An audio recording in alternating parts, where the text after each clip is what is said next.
தம்பி, நான் சொல்ல போற விஷயம் பெரிய விஷயம்டா. என்னடா நடக்கும் போது உனக்கே தெரியும்டா. ஆனா நீ சொல்லுன்னா எனக்கு தலையை வெடிச்சிருந்தேன். தயவு செஞ்சு சொல்லுன சாமி, உன்னை கெஞ்சி கேக்குறீங்க, சொல்லியா ப்ளீஸா. நீ தான் அந்த பக்கத்து விட்டு மாலா கூட சேர்ந்து சுத்திக்கிட்டு இருக்கியாமே, நீ தெரியாதுன்னு நினைச்சியா? அது நான் இல்ல, பரமேஷ். அது ஒன்னதாட்டா வெறி கொண்டு தேடிக்கிட்டு இருக்கானோ. யானு நீங்க 2 பேரும் தான் ஓடணும்னு பேசிக்கிட்டீங்களாமே, ஊரை விட்டு ஓடணும்னு. அதான் அந்த பொண்ணை காணுமா? இல்ல நல்லது, யாருன்னு தெரியல.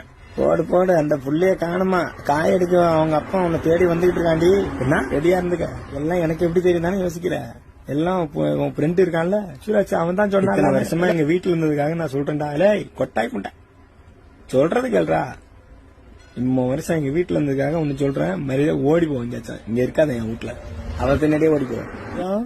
அப்புறம் என்ன, நீ மத கொண்டு முட்டைய அலையறதுக்கு என் வீட்டுல வந்து என்ன போக மாட்டேன்.